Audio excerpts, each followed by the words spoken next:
A friendly desert community where the sun is hot, the moon is beautiful, and mysterious lights pass overhead while we all pretend to sleep. Welcome to Night Vale.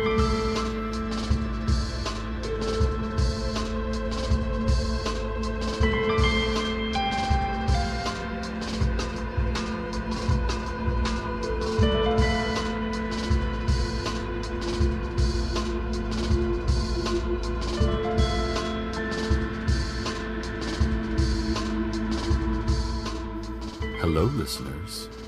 To start things off, I've been asked to read this brief notice. The City Council announces the opening of a new dog park at the corner of Earl and Somerset near the Ralphs. They would like to remind everyone that dogs are not allowed in the dog park. People are not allowed in the dog park. It is possible you will see hooded figures in the dog park. Do not approach them. Do not approach the dog park. The fence is electrified and highly dangerous. Try not to look at the dog park, and especially do not look for any period of time at the hooded figures. The dog park will not harm you. And now the news. Old woman Josie, out near the car lot, says the angels revealed themselves to her. Said they were 10 feet tall, radiant, and one of them was black. Said they helped her with various household chores. One of them changed a light bulb for her, the porch light. She's offering to sell the old light bulb, which has been touched by an angel. It was the black angel, if that sweetens the pot for anyone. If you're interested, contact old woman Josie. She's out near the car lot. A new man came into town today. Who is he? What does he want from us? Why his perfect and beautiful haircut? Why his perfect and beautiful coat? He says he is a scientist. Well, we have all been scientists at one point or another in our lives. But why now? Why here? And just what does he plan to do with all those breakers and humming electrical instruments in that lab he's renting? The one next to Big Rico's Pizza. No one does a slice like Big Rico.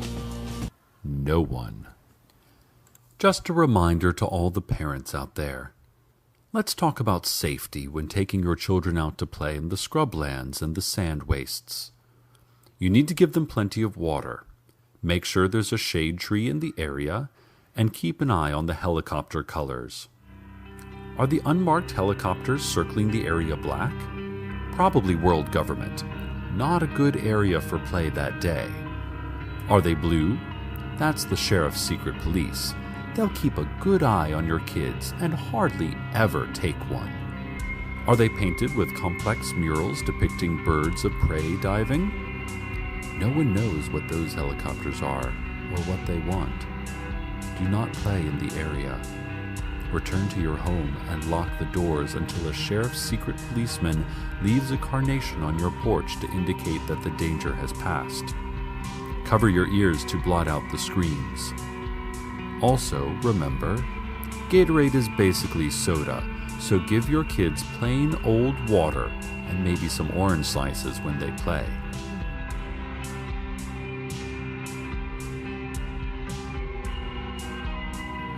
A commercial airliner flying through local airspace disappeared today, only to reappear in the Night Vale Elementary Gymnasium during basketball practice, disrupting practice quite badly.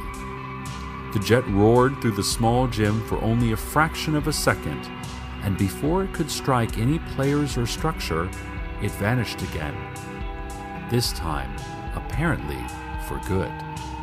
There is no word yet on if or how this will affect Night Vale Mountain Lions' game schedule, and also if this could perhaps be the work of their bitter rivals, the Desert Bluffs Cacti. Desert Bluffs is always trying to show us up through fancier uniforms, better pre-game snacks, and possibly by transporting a commercial jet into our gymnasium, delaying practice for several minutes at least. For shame, Desert Bluffs. For shame. That new scientist, we now know is named Carlos, called a town meeting. He has a square jaw and teeth like a military cemetery. His hair is perfect, and we all hate and despair and love that perfect hair in equal measure. Old woman Josie brought corn muffins, which were decent, but lacked salt. She said the angels had taken her salt for a godly mission, and she hadn't yet gotten around to buying more. Carlos told us that we are, by far, the most scientifically interesting community in the U.S., and he had come to study just what is going on around here. He grinned, and everything about him was perfect, and I fell in love instantly.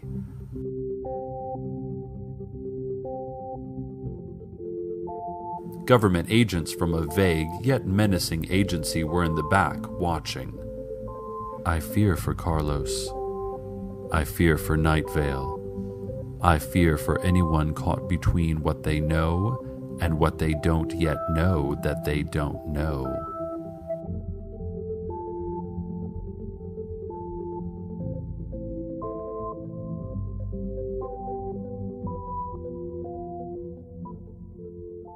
We received a press release this morning. The Night Vale Business Association is proud to announce the opening of the brand new Night Vale Harbor and Waterfront Recreation Area. I have been to these facilities myself recently on their invitation, and I can tell you that it is absolutely top of the line and beautiful. Sturdy docking areas made from eco-friendly post-consumer material. A boardwalk for pedestrians, and plenty of stands ready for local food vendors and merchants to turn into a bustling public marketplace. Now, there is some concern about the fact that, given we are in the middle of a desert, there is no actual water at the waterfront. And that is a definite drawback. I agree. For instance, the boardwalk is currently overlooking sagebrush and rocks. The Business Association did not provide any specific remedies for this problem, but they assured me that the new harbor would be a big boost to Night Vale nonetheless. Maybe wait until a flash flood and head down there for the full waterfront experience. The local chapter of the NRA is selling bumper stickers as part of their fundraising week. They sent the station one to get some publicity, and we're here to serve the community, so I'm happy to let you all know about it. The stickers are made from good, sturdy vinyl, and they read, "Guns don't kill people. It's impossible to be killed by a gun. We are all invincible to bullets, and it's a miracle." Stand outside of your front door and shout NRA to order one.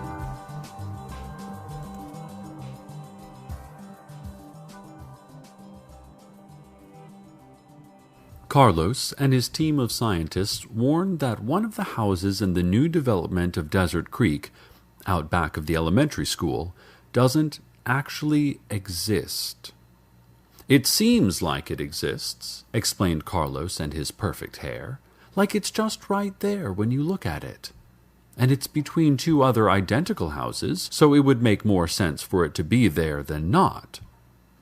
But, he says, they have done experiments and the house is definitely not there." At news time, the scientists are standing in a group on the sidewalk in front of the non-existent house, daring each other to go knock on the door. A great howling was heard from the Night Vale post office yesterday. Postal workers claim no knowledge, although passers-by describe the sound as being a little like a human soul being destroyed through black magic. The Indian tracker, now, I don't know if you've seen this guy around.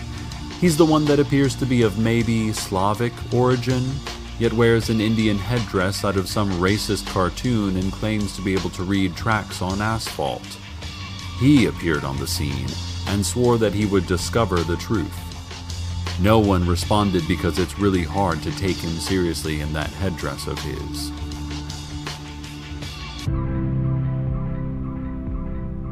Lights seen in the sky above the Arby's. not the glowing sign of Arby's. Something higher and beyond that. We know the difference. We've caught on to their game. We understand the lights above Arby's game. Invaders from another world.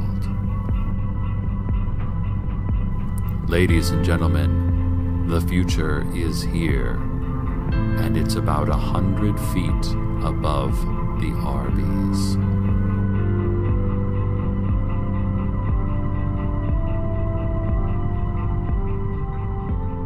Carlos and his scientists at the monitoring station near Route 800 say their seismic monitors have been indicating wild seismic shifts, meaning to say that the ground should be going up and down all over the place. I don't know about you folks, but the ground has been as still as the crust of a tiny globe rocketing through an endless void could be. Carlos says that they've double-checked the monitors and they are in perfect working order. To put it plainly, there appears to be catastrophic earthquakes happening right here in Night Vale that absolutely no one can feel. Well, submit an insurance claim anyway. See what you can get, right? Traffic time, listeners. Now, police are issuing warnings about ghost cars out on the highways. Those cars only visible in the distance, reaching unimaginable speeds, leaving destinations unknown for destinations more unknown. They would like to remind you that you should not set your speed by these apparitions, and doing so will not be considered following the flow of traffic. However, they do say that it's probably safe to match speed with the mysterious lights in the sky, as whatever entities or organizations responsible appear to be cautious and reasonable drivers. And now, the weather. The old church down the street, concrete beneath my feet, the shadows of the leaves, these and more than these and more than these, digging deeper, these and more than these, you gotta dig in deeper. I speak in ancient tongues, I stare straight at the sun, what I've done can't be undone, these and more than these and more than these, digging deeper, these and more than these, you gotta dig in deeper. Blood on my hands, but none of my soul. Someday, God willing, I will be whole, and up above I feel the love from every star in the sky. I'll never be alone, I will never cry. I'll never be alone, I will never die.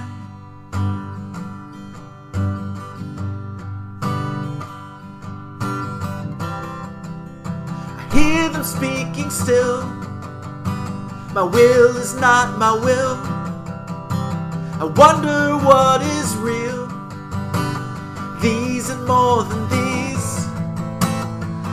and more than these, digging deeper, these and more than these, you gotta dig in deeper, these and more than these, digging deeper, these and more than these, you gotta dig in deeper. And these, and these, and these, and these, and these, and these.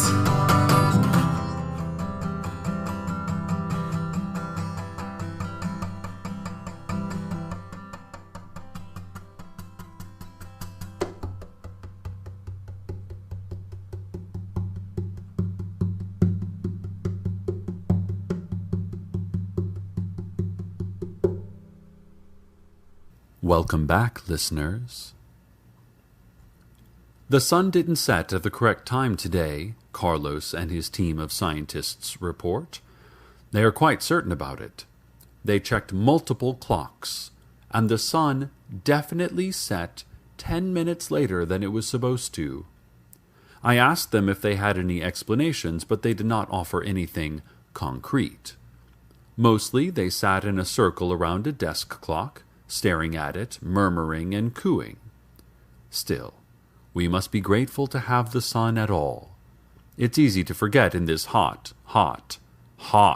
desert climate, but things would actually be slightly harder for us without the sun. The next time the sun rises, whatever time that turns out to be, take a moment to feel grateful for all the warmth and light and even, yes, extreme heat that our desert community is gifted with. The City Council would like to remind you about the tiered heavens and the hierarchy of angels. The reminder is that you should not know anything about this. The structure of heaven and the angelic organizational chart are privileged information, known only to the City Council members on a need-to-know basis. Please, do not speak to or acknowledge any angels that you may come across while shopping at the Ralphs or at the Desert Flower Bowling Alley and Arcade Fun Complex. They only tell lies and do not exist. Report all angel sightings to the City Council for treatment. And now for a brief public service announcement. Alligators. Can they kill your children? Yes.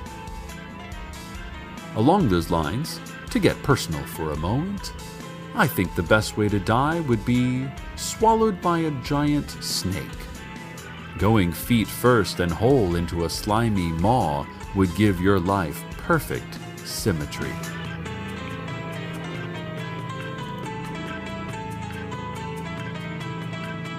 Speaking of the Desert Flower Bowling Alley and Arcade Fun Complex, its owner, Teddy Williams, reports that he has found the entrance to a vast underground city in the pen retrieval area of Lane 5. He said he has not yet ventured into it, merely peered down at its strange spires and broad avenues. He also reports voices of a distant crowd in the depths of that subterranean metropolis. Apparently, the entrance was discovered when a bowling ball accidentally rolled into it, clattering down to the city below with sounds that echoed for miles across the impossibly huge cavern. So, whatever population that city has, they know about us now, and we might be hearing from them very soon.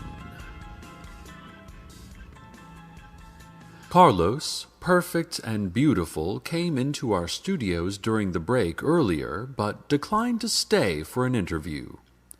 He had some sort of blinking box in his hand, covered with wires and tubes. Said he was testing the place for materials.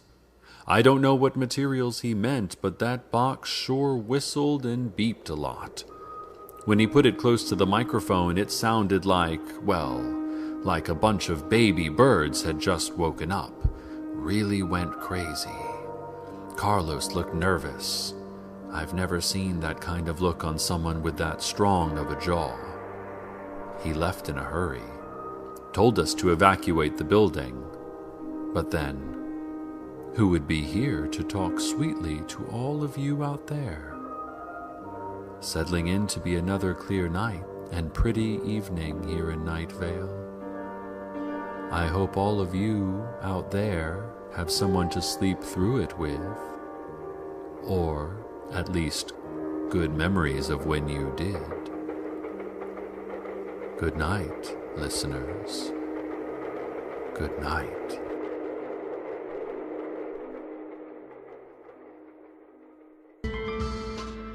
Welcome to Night Vale is a production of Commonplace Books.